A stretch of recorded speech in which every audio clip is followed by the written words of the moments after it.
everyone. Welcome to Unchained, your no-hype resource for all things crypto. I'm your host, Laura Shin.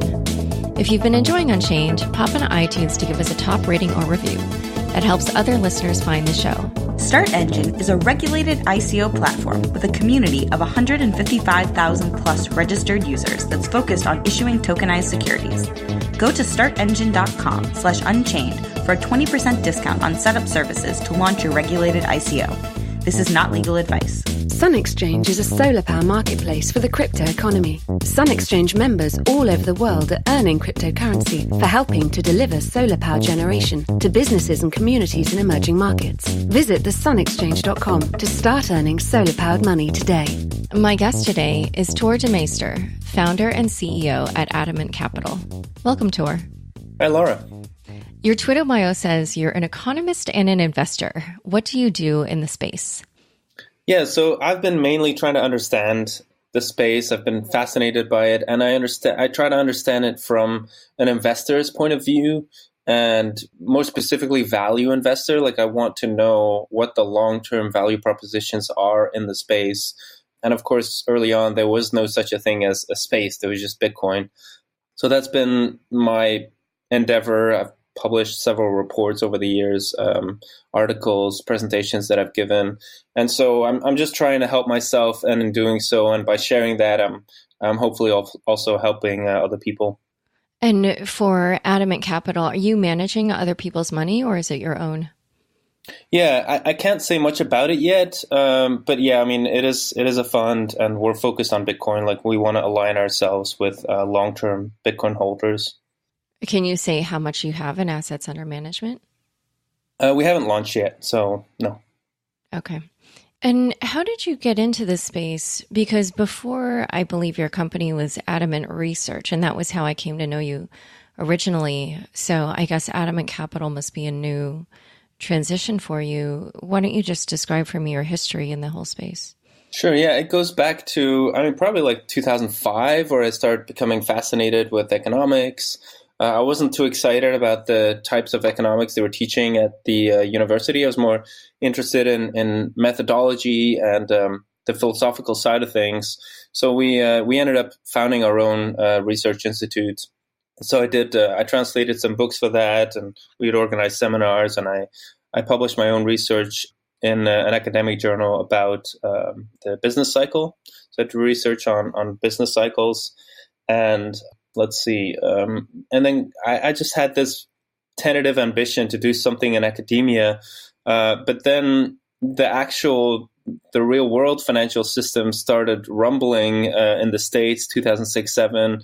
And I just became more uneasy. And then, of course, it rolled over Belgium, where I lived at the time, this giant banking crisis.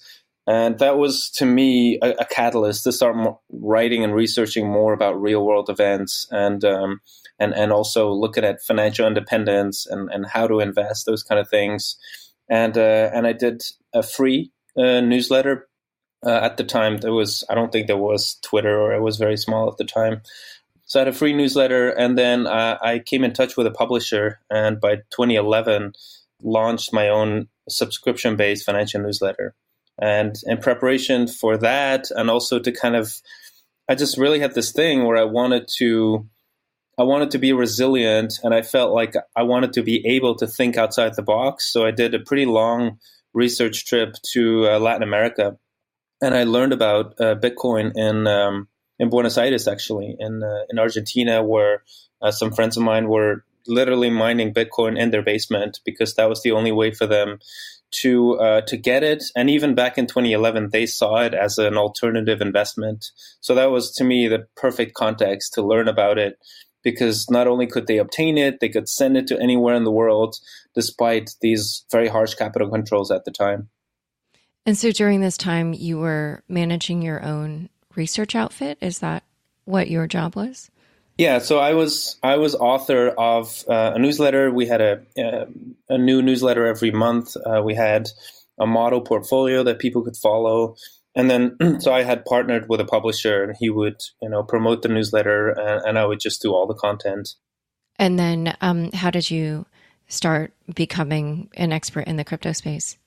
Yeah, so early on, I just I really felt like I knew nothing, so I had to just dig in deep. And at the time, it was a lot of Bitcoin talk, looking at the forums, and I was lucky to be in touch a bit with Pieter Wuille as well, who's a Belgian, and at the time already was doing some work on core development. So I did an interview with him to learn more, and I went to the London 2012 Bitcoin conference, and then it was just mostly reading and absorbing. I was like, in terms of interacting, I was pretty passive, but I just wrote for my, I think before Bitcoin hit $30, I had something like 8,000 words of analysis that I did for my readers.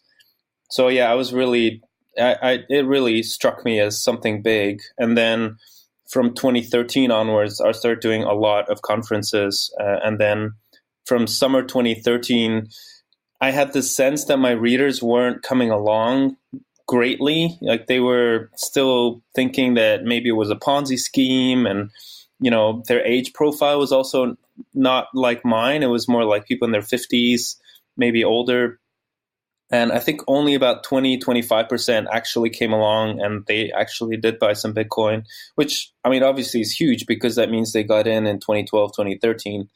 But it was also hard to promote the newsletter based on Bitcoin, because it was just so small, and I had wanted to do it full time.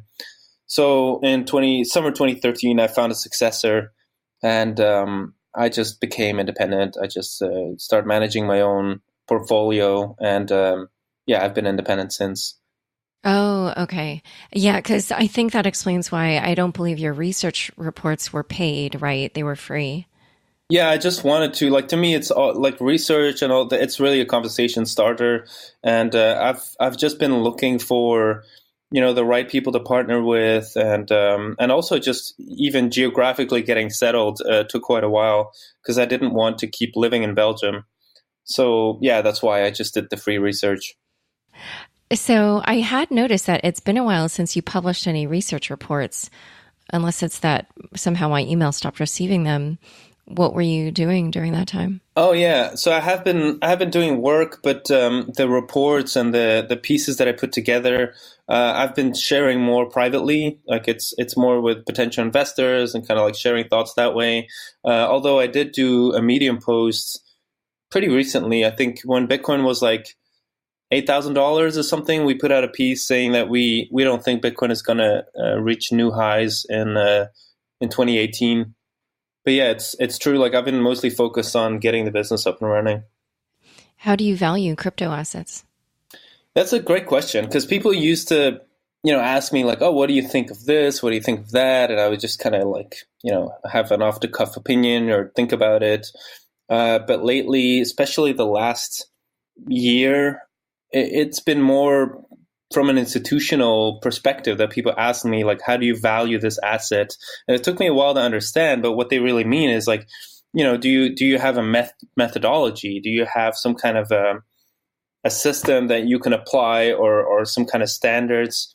And we actually did the exercise, and we decided to develop somewhat of a system to start assessing long-term value potential of crypto assets. And so in that framework, we look especially at developers, the quality of the developers involved.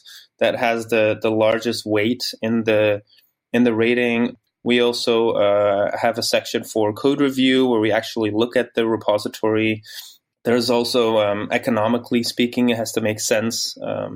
We also don't want pseudoscientific, pseudo technology to be involved. Like, we want the components of the projects to be somewhat established and proven, or at least endorsed by developers, engineers with a very high pedigree. So those are the kinds of things that we look at. And so not so much at the community, or if there is, influential people that are backing the project. That I don't think reflects much of long-term value. You are known for being a Bitcoin bull, maybe even a Bitcoin maximalist? Yes? No? Yeah, Vitalik has called me that. But would you call yourself that? It's kind of, there's this word in Dutch, it's called a geuzennaam. So it's kind of like a name. There's an equivalent for it in English. I can't think of it right now. But it's like a name that people call you in a derogatory way, but then you embrace it and you just kind of say, sure, like that's my name, and you make it into something positive. So I feel that way about this maximalism. If you look at how, I think in 2014 Vitalik defined it, it was very, it was very like kind of dogmatic and almost religious sounding, like thinking that, Bitcoin is the only way and there's never going to be anything else. But I mean, to me, I've always been a cryptocurrency maximalist in the sense that I think that, not that it should be that way, but just that that's how markets work, is that one protocol is going to be dominant. And with that, I mean like 80% of the market cap or something like that. And I've thought that when Bitcoin was, Bitcoin dominance was 95%. I thought it when it was 40 or 35%. And today I think we're at like 55. I still think so. I still think the long-term market cap of Bitcoin is probably going to be about 80% of or more of the cryptocurrency space. And I do mean, there might be some other securitized tokens or things that have value, but I do mean the coins that are used or meant to be money-like. Oh, okay. So you mean among the cryptocurrencies and not among the wider world of crypto assets? I mean, because like if you start securitizing, if you start tokenizing securities, for example, well, that's a huge market, right? If the Nasdaq starts doing that somehow, and but even then, I think that it's actually more likely that those assets will be connected to the Bitcoin blockchain, like that they will be in a sidechain or something like that, because that offers the best security. Like I don't know why you would need a separate network. But yeah, I mean, just in my mind, because I feel pretty agnostic about let's say the token space when they're talking about how tokens could, or blockchain could disrupt maybe like land registry or the issuance of securities or smart contracts. Like, to me, that sounds like maybe video streaming in 1996. Like, it's a great idea. I just don't know. I don't know if we're 1996 or if we're 2007. So I don't know if it's way too early or if I'm just not seeing it yet, and I'm going to be a bit slow to understand that. So can you explain for me why it is that you think Bitcoin will account for 85% or some huge majority of this whole market? And also, can you explain how you can feel so confident in this belief when it's, pretty early? Yeah. So the reason why I think it is because I really see Bitcoin as a protocol that is used in conjunction with other protocols. It's a low-level protocol. Its function is just to provide security.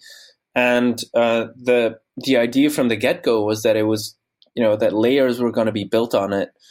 And that is how protocols scale, and that is how digital networks scale. And you see that also in biology, this modular idea that the way a complex and robust system comes into being is by a very simple and robust mechanism that then has a new mechanism added to it, and another, and they all have different functions. And so you get these layers on top of each, or like how a city grows. Like it starts off with a defensible position close to the river, and then over time it's like there's roads that are built to it, and then that becomes the draw, and then more and more layers are added to the city that make it appealing to live there. So the idea, and especially that it's digital, so there's no borders. Like it's even, there's no barrier to entry if you compare it to, in the internet world or the internet startup world. I do think there's more geographical boundaries. Like there's Google, and then China has its own search engine, its own e-commerce platforms, and that has mostly to do with politics. But when you're talking about these peer-to-peer protocols, there are no politics. So that's why there's only one BitTorrent, for example. There's only one TCP/IP. So that's why I think when it comes to storing value, because like the more value Bitcoin accrues, the more secure the network becomes. So that's kind of like this virtuous cycle. And then of course there's also the developers that have been building it and that are continuing to build it. I just don't see projects that have similar pedigree when it comes to developers. And with pedigree, I don't mean like, noble genes or anything, but just like people who have significant achievements in relevant domains, like in peer-to-peer protocols, in internet infrastructure, in memory compression, in cryptography, those kind of things. So that's, roughly speaking, where I'm coming from. It's also like there are a lot of rare metals in the world, but there's only one that's used that has had a monetary function, and that's gold. So similarly, I think that there's these properties that Bitcoin has that make it the most secure network today, and I think that once that position is there, the Lindy effect kicks in over time. Is that the longer that exists, the more likely it is that Bitcoin will have that function going forward. And then, when you think about applications or things that can be built on top of these blockchains, all the interesting ones involve a lot of value. So that means they have to be anchored in something very secure. So that's why I make that link of like, well, why wouldn't it be anchored into Bitcoin as well? Do you worry about the work on chains that will make multiple blockchains interoperable, kind of like the Cosmoses of the world? Do you worry that they will kind of make it possible for multiple blockchains to become prominent, but not for any one like Bitcoin to become dominant? No, I don't worry. No, I mean, like, I'm really a free market guy. So like if people make stuff that makes things easier for engineers or for end users, that's fantastic. And if anything, if people build bridges between these blockchains, then the market can only become more efficient, because then transition from one to the other is also easier. So the more compatibility there is, the more the market really has a say, and that means the end user. So yeah, no, it's not worrisome. Right, but what I mean is you don't worry about your investments then maybe not turning out as well as...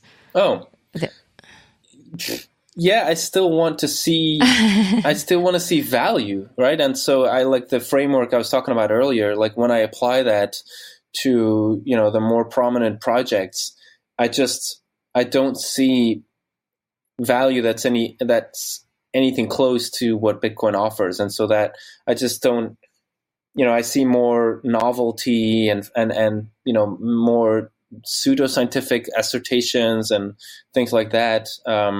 Okay, well, yeah, let's talk about one of those, because I know that you're skeptical of proof of stake, but pretty sanguine about proof of work. Why? So, yeah, proof of stake to me it's a voting system. Like, I think in essence, that means it's a political system. And I think that history has shown that political systems are not as robust as systems that are based on proof of work. Like, there's this theory, I don't know if it's true, but that, what was stored under the pyramids, I think especially the Sphinx in Egypt, that it was actually a sort of a library for a long time. And they were like precious objects and knowledge that civilization wanted to preserve for, I bet for eternity. And so rather than having a political system to protect it where, there were guards and then there were all kinds of economic incentive to make sure that the guards were not dishonest. And if you did something wrong, you'd be voted out. Instead, they just built a giant structure on top that would be expensive to remove and that would even have value to preserve. And that's why for thousands of years, these objects, because they have found things underneath them, have been preserved. So I think that, of course, in the banking world, we have seen some examples of, fairly decent resilience. Like the Bank of Amsterdam was a full reserve gold bank for about 200 years. And that was a kind of a political structure.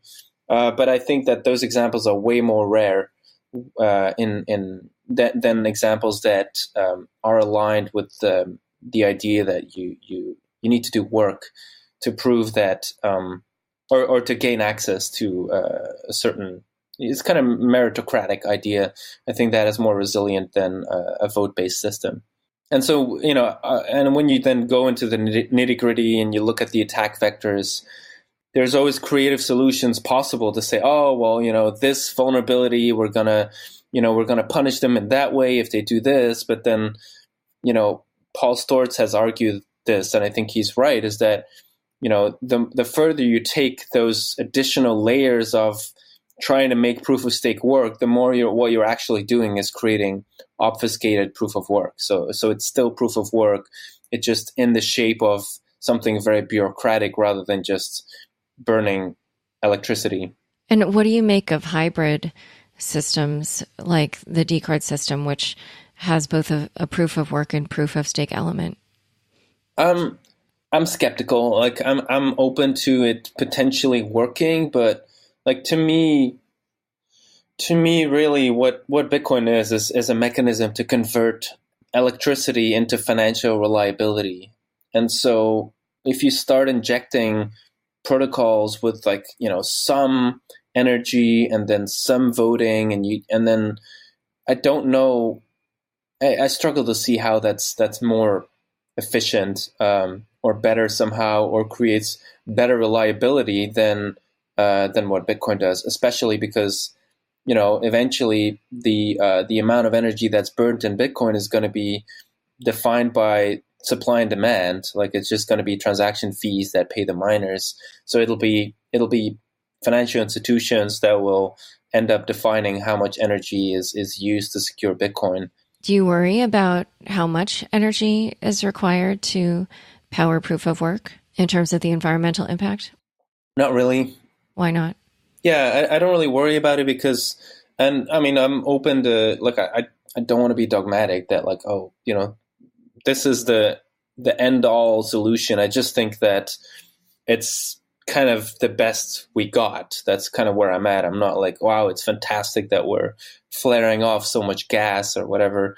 But I do think it's important to look at the type of energy that we're talking about. Like Bitcoin mining is the most efficient, it's the most economically profitable if you do it in areas where you have low competition as an energy consumer.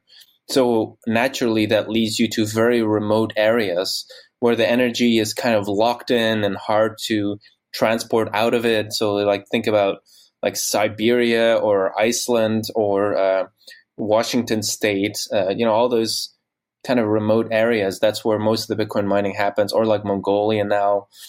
There is, of course, an environmental component if you're going to burn a lot of fossil fuels to do that. But that's, that concern is there with any industry, is that, it's just a fact of nature that there's different shapes that energy takes. But when it comes to, threatening urban populations, I think that risk is overblown. Like people are never going to mine Bitcoin in New York City. They're like, it's always going to be in a place where there's very low competition. I wouldn't say never. I'm sure it's happened previously. Oh yeah, but that's probably like in dorm rooms or something. Frenzy, if there's an investment frenzy, then for a while it becomes profitable to do it, even in populated areas. But over the long run, I think mining profitability is gonna be thin margins for miners, just because you can compete from anywhere in the world. Like there's zero barrier to entry. I mean, maybe some. Your latency, if your internet connection is not very good, you have a little bit of a disadvantage. But that's not too much because of the block times being 10 minutes. It's fairly, people are mining in very remote areas already. Right. So I think that because of that competition, the profitability is going to go down, and then it'll really come to like, do you have 2 cents electricity, and as soon as you go higher and any maybe Saudi Arabia, maybe that's where citizens have access to. Anyway, so I'm just saying, I think that it's going to be remote areas. Okay. We're going to discuss institutional money, Bitmain, and Bitcoin Cash. But first, I'd like to take a quick break for our fabulous sponsors. Sun Exchange is a solar power marketplace for the crypto economy. Sun Exchange members all over the world are earning cryptocurrency while solar powering businesses and communities in emerging markets. Through the sunexchange.com, for as little as $10, and in just a few clicks, you can purchase solar cells and lease them to projects in the world's sunniest regions, earning you an income stream of monetized sunshine, paid in Bitcoin. Sun Exchange members can earn between 10 and 15% IRR, backed by the power of the sun. Founded in 2015, Sun Exchange is operating solar projects across Southern Africa, entirely powered by our members' solar cells. Our partners include SolarCoin, the United Nations Development Programme, and the Energy Web Foundation. Visit www.thesunexchange.com to check terms and eligibility to join the crypto solar revolution. Start earning solar-powered money today. Interested in raising capital through a security token offering? StartEngine is your full-stack solution. StartEngine, a regulated ICO platform with a community of over 155,000 registered users, was founded in 2014 by Howard Marks, co-founder of Activision Blizzard. Since the implementation of the Jobs Act, StartEngine has helped over 160 companies raise capital. In fact, StartEngine can help a company build its own tokens and is creating a secondary market upon which those tokens can be traded. In short, StartEngine provides a complete token ecosystem. If your company wants to launch a security token offering, just go to startengine.com/unchained for a free consultation and a 20% discount on future regulated ICO setup services. That's startengine.com/unchained. This is not legal advice. I'm speaking with Tuur Demeester. Earlier, you mentioned institutional players. What types of institutional players do you interact with, and how would you describe their current attitude toward crypto and also how it's changed over time? For me, it's mostly high net worth individuals, family offices. I do talk to some other people as well, but I think it's a bit too early for them to get involved. It's mostly to do with the custody of these assets, and kind of closely related to that is just the regulatory framework. Like, they're not comfortable that how things are custodied. It looks very alien from kind of a traditional financial perspective. Like, for example, how an exchange, they have their own assets, and then they have a market that they're making, and then they're also storing the assets for their customers all at the same time. That kind of freaks out large institutions because they don't know that. Like, they're used to a lot more separation of duties in the traditional world, and that kind of like checks and balances, if you will. So what do you expect in terms of the influence of institutional money going forward?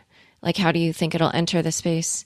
I think it's a little overblown right now in the sense that, yes, we have institutional involvement, but they're pretty agnostic. Like, there's a lot of trading firms that have gotten involved, and they are agnostic about the price. They're just looking to make money, either, by betting to the upside or betting to the downside.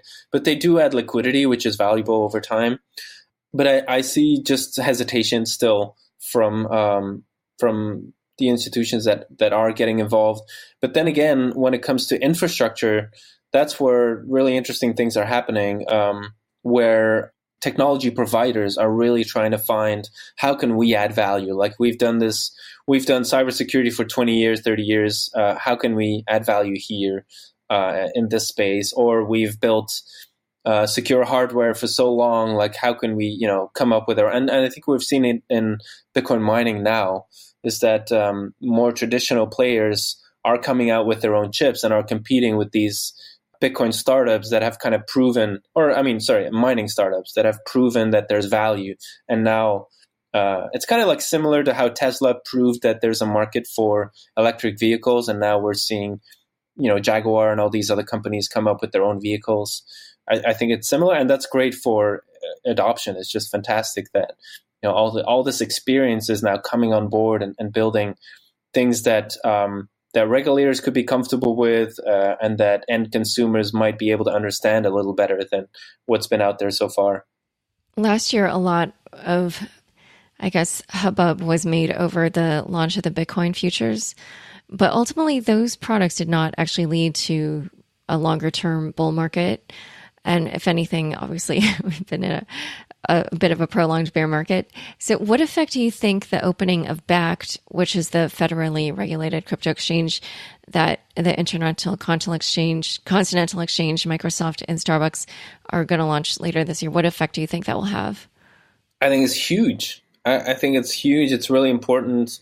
It's like that's what institutions want. Like, they want a very established firm to come up with their version or their answer to custody, for example, or trading, or like they want like a prime broker. Like who is a prime broker in the crypto space right now? Like it's unclear, right? It's kind of like the ultimate bank. That is pretty unclear who that is, and so like Backed could maybe have a role like that. And it's also it has to do a lot with relationships as well. Like people want to work with companies that they already are comfortable with. There's a lot of career risk involved. Like if you're on the Bitcoin team or the crypto team of a big company and you recommend they work with kind of a scrappy startup that has been around for 2 years, that's a lot of career risk. Whereas if you recommend them to work with ICE, who's been around for decades, and they own the New York Stock Exchange, and that's very different. So all of that is, and so of course last year we had the futures, but it was retail. Retail was setting the price at the end. Like as when we went above like $4,000 or $5,000, I think all of the crazy run-ups was mostly retail investors. So they didn't really care. And honestly, I don't think the futures brought it all down. That's more coincidental. Wait, and so I'm sorry, you thought that the reason the futures didn't have a positive effect is what? And then why is it that Backed will be different? Oh yeah. So there's just different dynamics at play. Like retail investors are usually late and they usually get burnt. And so, they invested from $5,000, $6,000, $7,000 up. And then of course in all these other assets as well, they're now down from the peak 85, 95%.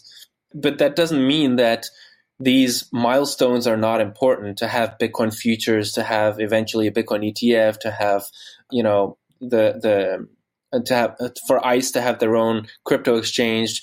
It's huge because that means high net worth individuals are more comfortable, family offices are more comfortable, and then endowments start becoming, more able to also invest. It's like it unlocks new markets. Does that make sense? Like it unlocks money that before could not invest, and now they can. So I'm sorry, Backed will have that effect, but the futures somehow didn't? Well, I mean, if you're a big institution, like the wheels turn more slowly. And so, of course, they will have had meetings about this crypto thing, but before they're actually ready to invest, it could take many months. So, even if the price, and also, again, there's career risk, right? If an asset is already up 500% in a year, and you're the one driving that decision to pile in and invest, you can be the joke of the company a few months later if it crashes, right? There's career risk there. It's like, and also like there's a little more maturity in the institutional space that, nothing goes up forever, and we've already seen several crashes, so let's wait it out a bit. So yeah, things just take time. Okay. And will that also apply when Backed arrives, or will it not? So I don't know. To me, I think the ETF is much bigger than Backed in terms of why is that? Because ETF is universally accessible. Like it's retail investors can buy it right away. We saw it in gold. There was like when the first gold ETF arrived, there was a lot of inflow because finally people could just in their Schwab account like click a button and buy gold, and then that drove awareness and it drove demand. I think it'll be similar for a Bitcoin ETF.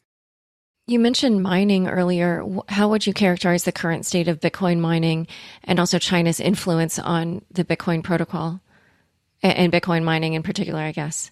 Yeah, well, it seems like mining is becoming a bit less centralized. Seems like Bitmain is in some trouble in the sense that they haven't been able to come up with a new chip that is since what was it, the S9, which has been out for almost 2 years now. Which is a big problem because other manufacturers are coming out with new chips. And as far as I understand, the main chip designer has actually left Bitmain and started to compete with them. So to me, this is all part of what I call, and other people as well, the commoditization of ASIC mining.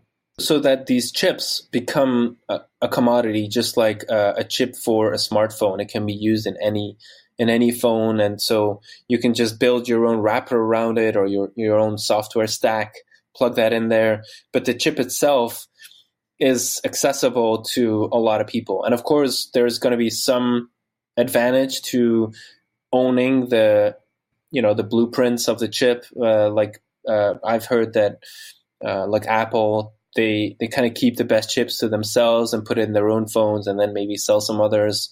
And definitely Samsung does that. So there's some advantage in being vertically integrated as a miner. But I do think that a huge factor is going to be energy costs when it comes to mining, more than the chips. And up till now, because we were kind of catching up with Moore's law, right now we're really at the cutting edge for mining chips. And so the larger manufacturers are just going to bring out new chips over time, and the difference is going to be more made at the margin, where if you have a deal with some kind of oil sheikh who gives you almost free energy, that'll make more difference. And so the result is that mining is going to be distributed over the world rather than concentrated in China, because China doesn't have great energy efficiency. Like when it comes to electricity, the costs are not that great. You've been talking a little bit about Bitmain, and I noticed that you have some pretty critical tweets about them, or at least you've been tweeting critical articles about them. What do you make of their plans to IPO? Yeah, well, so I don't know much more than what I've seen or what I've passed on. Like I said, like this chip problem that they have, like that is very crucial, right? Because if you have ancient technology, you get killed in crypto. Like you really get killed very fast. And if you have obsolete hardware, it's just a brick. Like if you have Bitcoin mining hardware that is, maybe you could ship it for incredibly cheap to maybe Venezuela or something, where people can still squeeze a little bit of value out of it, but you're going to lose market share very quickly. So that, I think, is a concern. And I think that it's pretty common knowledge that Bitmain has not been very honest in terms of their strategies. They've been very scorched earth in trying to gain dominance. And I think that has caused a lot of bad blood and people just wanting to compete with them rather than make partnerships or join them because they don't trust them. Yeah, for listeners who missed my episode with David Vorik of Siacoin and Nebulous and now Obelisk, you guys should definitely listen to that. That was a pretty interesting conversation. Bitcoin has decided to pursue scaling in the form of layer 2 solutions like Lightning. What activity are you seeing there, and what effect do you think it is having or will have on the Bitcoin ecosystem? Yeah, I mean, Lightning, it's interesting how it's like a generational transition. Like Bitcoin developers that I know, core developers especially, they're like early 30s more. And then the Lightning developers that I see are like significantly younger. And that's I think that's so cool, is that they've discovered this niche where they can almost learn from the beginning, as if it's, we're talking Bitcoin in 2010, 2011, and they can just build stuff right away. It's just fantastic to see these, I think they call them laps, Lightning apps, pop up here and there, and people experiment. I think the Lightning capacity is growing at 60% per month, which I think is pretty incredible. It's all very small still, of course, but Bitcoin is also very small in 2010, 2011. So I think it's going to be really big. And I think that especially millennials and younger are going to run with this. And when people said Bitcoin is going to be the money for the internet, I think Lightning enables that. The Bitcoin main chain never had that ability. But Lightning transactions can actually facilitate millions of transactions, extremely small transactions, machine-to-machine payments, all these things. So, yeah, I mean, to me, it's something I didn't expect would happen. Like back in 2012, 13, I just always thought Bitcoin was Bitcoin and it was going to be this kind of store of value thing, and that smaller payments would happen through intermediaries like Coinbase. I didn't know it would be possible to actually have this decentralized payment network on top of it. You are known for being pretty bearish on Ethereum, which is the second largest crypto asset by market cap, has a ton of traction and has seen a lot of activity in the form of things like the DAO taking off, ICOs taking off, a lot of developer activity around things like CryptoKitties, a ton of other protocols being on top of it that are ERC20 token compatible. Despite all this activity, why are you negative on Ethereum? Yeah, I've been an Ether skeptic since 2014, actually. I took part in an interview with Joe Lubin and a few other people. They were in Switzerland back then. And I checked back the video a while ago, and my first question was, what is going to be the utility of Ether? Like, what are people going to do? And there was like, well, it's a platform for experimentation, and we don't know yet. But I still have that question today. Like when I look at the Ethereum dApps, I still, what can you do there that you can't do on Amazon AWS or, some kind of centralized server?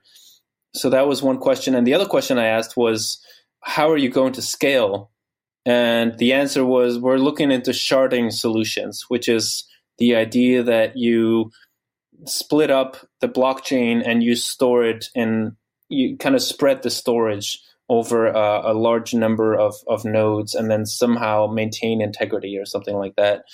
And that was back in 2014.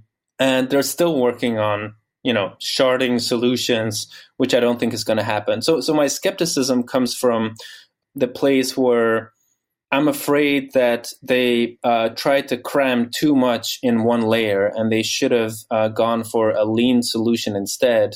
Like Bitcoin, where you just focus on security for the first layer, and then you have applications and interesting stuff in higher layers, like faster transactions, for example, or interesting smart contracts. Like that's a higher level application. And my worry was that if you cram it all in one layer, you're going to compromise. You're going to have like an inferior solution in all respects. The only difference is that you can launch faster, which is what they did. They launched very fast, and so they captured this market interest for having your own tokens, and maybe like the interest for decentralized applications in general, and people who didn't really know how to code in C, and have this access this difficult infrastructure of Bitcoin. They just ran with what was it again? Python and these Java, these kind of like easily accessible virtual machine languages that Ethereum developed. But I think ultimately my concern still stands is like, how is this going to scale, and how are you going to keep it decentralized? And I don't see it still, and that's why long term I'm bearish. And don't you worry about the fact that they do have a lot of developers working on it, and that for that reason alone, despite the technical difficulties, that those developers will be highly motivated to figure out those problems and continue working on that platform? Yeah, and I have a Medium post about this. It's like, I'm not worried about the Bitcoin fork wars, but I am losing sleep over Ethereum. But that's like, I think I wrote that 2 years ago. So right now, I don't feel that. I want to stay humble in the sense that, I could be wrong. But right now, I don't see that. Because it's like an analogy that works for me is Yahoo. Back in the day, Yahoo was the blue chip internet company. They had grown very fast. They were indexing the web, and all the startups were using them to advertise. They were the advertising platform online. The problem is that fundamentally they were not scalable. Because their approach was to manually go through the entire internet and make these portal websites, and then they were more a media company than a technology company.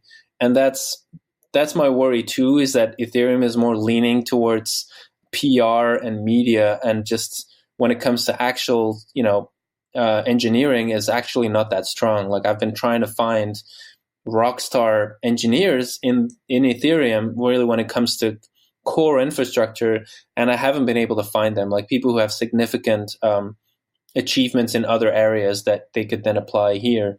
I think they tend to be that. younger, similar to the way you describe the Lightning developers. They Yeah, I tend to mean, be a lot younger. so you could say maybe there's a genius in there, and they're just. Well, I think a lot of people would say that was Vitalik. Oh, I mean, no, I mean they've also said that about Vlad and other people involved. Is like, or they would say like, oh, well, Mark Zuckerberg was was very young when he started Facebook, like that. But my counter argument would be like, yeah, but I'm pretty sure that Mark was able to attract world-class engineers to be excited about Facebook, and then they also helped build out the company further. And so I'm not seeing world-class developer and when it comes to core infrastructure, right? I'm not talking about these dApps and stuff. Maybe there's brilliant people there.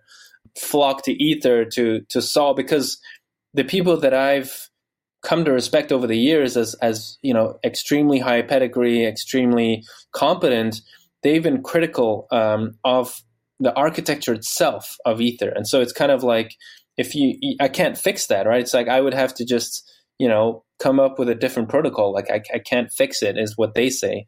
And that's why they're not involved. So the problems with Ether is blockchain bloat. Like the blockchain is so bloated, and the nodes or the client software is not optimized. But to go back to earlier, how you were saying that the really strong developers are on Bitcoin, but there aren't any on Ethereum. You also had written a blog post about how, despite the fact that Betamax was the superior technology, that VHS beat it out. So how do you take into account, that and sort of lessons that might be learned from that and apply it here?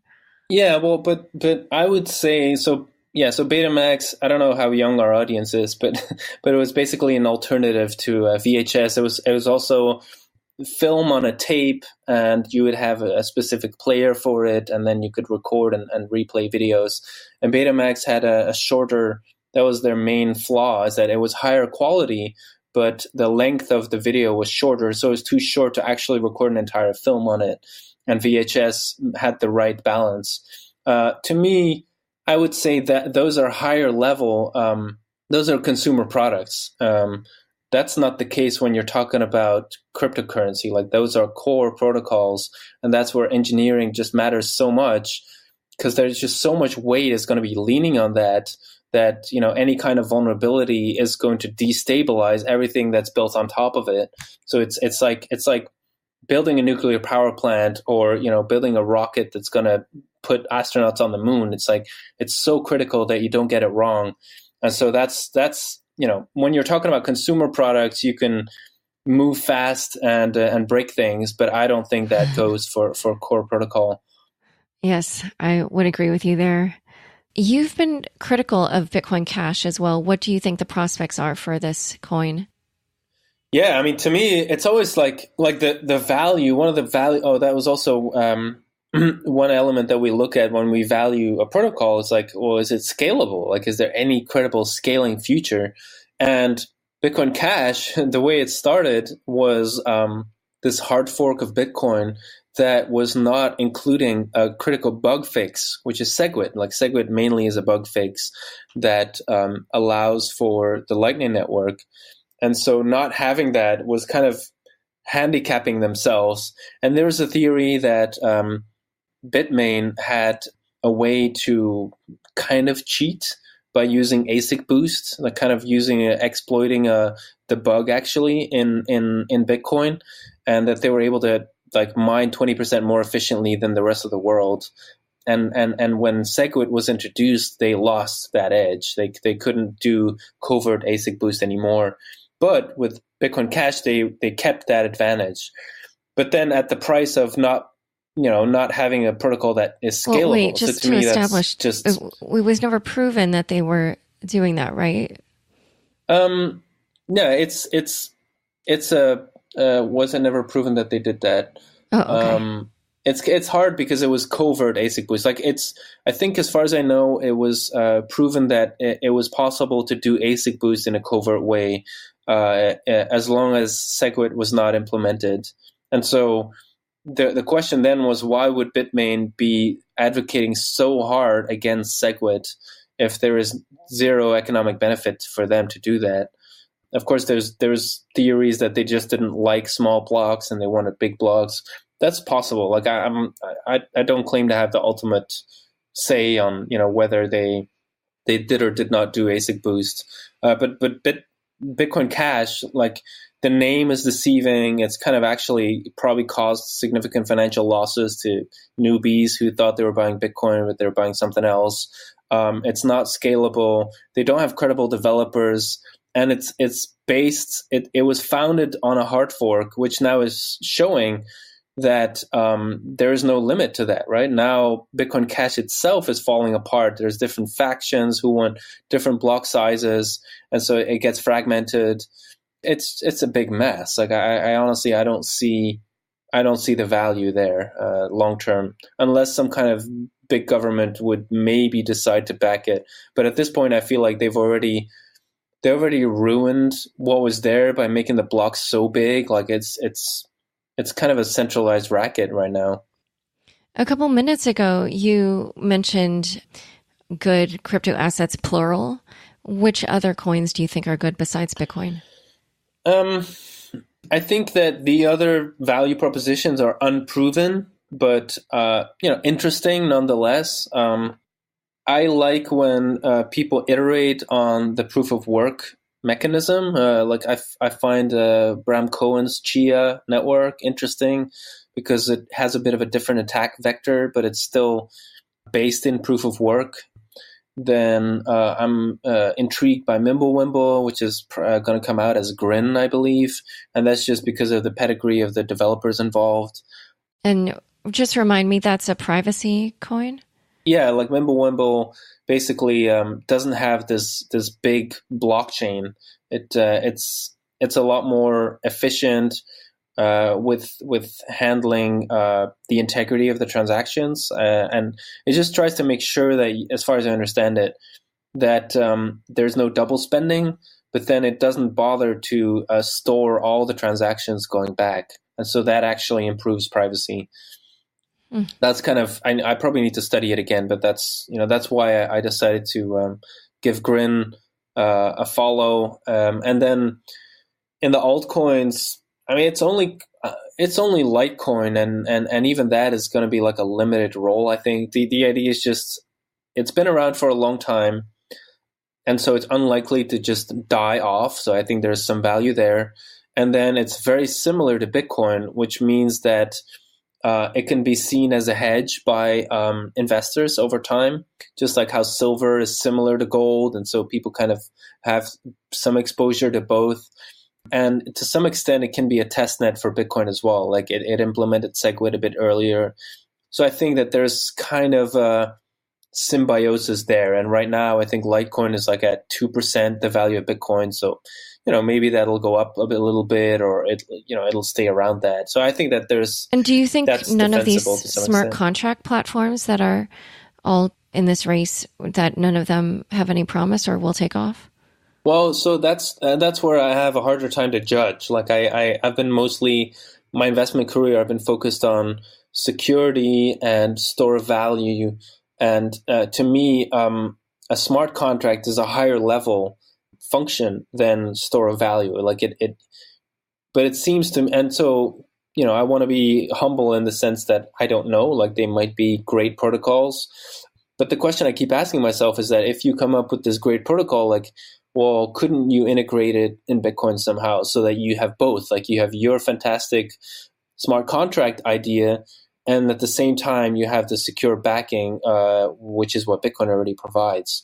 So yeah, like I don't understand when people say we are a payments first blockchain or we are a smart contract first blockchain. It's like, but if you want to grow big, like, aren't people going to have to trust that it's extremely secure? Is that not, don't you need that premise? And that's why I've been so bearish on Ether, is that I think they kind of went too fast and skipped this core part, and now they can't get it back. Like this store of value, it's not decentralized anymore. They don't really have scaling prospects. And so, yeah, they do have these contracts that can execute, but what's that really worth is if no startup can run their own Ether node anymore. Yeah, I don't know if many people would agree with you about those last 3 points about it not being decentralized, not having scaling options. But like, if you think about the nodes, like, people are outsourcing running Ether nodes because it's so bloated and it requires so much bandwidth and rebooting and tweaking. So, oh, you're talking about the mining? No, just running nodes. No, running nodes. Yeah, even like FastSync apparently is running into trouble now because the Ether blockchain has grown so much faster than Bitcoin because, of course, the Ether doesn't have blocks, quote unquote. Right. But I mean, it shows like a certain level of traction. Yeah, but it's kind of like, that's what I said in 2016 is that if this growth continues, it's going to hit a terabyte by 2018, and it has, right? And then people say, oh, but just do FastSync. Yeah, but FastSync means that you trust other nodes to have the true version of the Ether network, and so you're just steadily undermining the idea that you don't have to trust. You can verify yourself. That idea is pretty, and then of course all the successive hard forks that we've seen, I think, also have undermined the decentralized nature. I'm not talking that. Wait, you mean the one hard fork? Well, there's been a lot of hard forks in Ether, right? Other than the one after the DAO, what are the other ones? Yeah, like they've done upgrades, and like recently they've changed the money supply. Basically, they changed the financial policy. And it was kind of like a hawkish move. It was to like diminish supply of new currency. And now they're negotiating with miners to kind of change the block reward, if I remember right. So, that means that they're confident that the nodes are going to follow their version of Ether, even though it's a hard fork. So I think that already shows that it's no longer decentralized. Like in Bitcoin, if you want to do a hard fork, you get these wars, right? It's this uproar and rebellion and there have been a whole bunch of hard forks in Bitcoin too. So I don't know. Really? Like there's like maybe one. There's Bitcoin Cash, Bitcoin Gold, Bitcoin. Yeah. Of course, but yeah. But by that standard, we've had 2,000 hard forks in Bitcoin, right? All these altcoins are forks of Bitcoin. So right. If you look at actual, retaining BTC. If you look at BTC, there's not, maybe you could argue there was one bug fix that counted as a hard fork. I think it was early 2013 or something, but that didn't change anything of the policy. So by any practical standard, Bitcoin has not had hard forks, and I think that's what it gives its value, is that it's always reverse compatible and forward compatible, and that means that it's a stable foundation to actually build these layers on. Okay, well, we could talk about all this stuff forever, but we're running out of time. So this has been a fabulous discussion. Where can people learn more about you? I would say just Google my name. The first link is probably my Twitter account, and then the second will be my Medium account. That's where I publish most of my articles. Okay, great. Well, thanks for coming on Unchained. Thanks for having me. Thanks so much for joining us today. To learn more about Tuur, check out the show notes inside your podcast episode. New episodes of Unchained come out every Tuesday. If you haven't already, rate, review, and subscribe on Apple Podcasts. If you liked this episode, share it with your friends on Facebook, Twitter, or LinkedIn. And if you're not yet subscribed to my other podcast, Unconfirmed, I highly recommend you check it out and subscribe now. Unchained is produced by me, Laura Shin, with help from Raylene Gallipoli, Fractal Recording, Jenny Josephson, Rahul Sigurati, and Daniel Ness. Thanks for listening.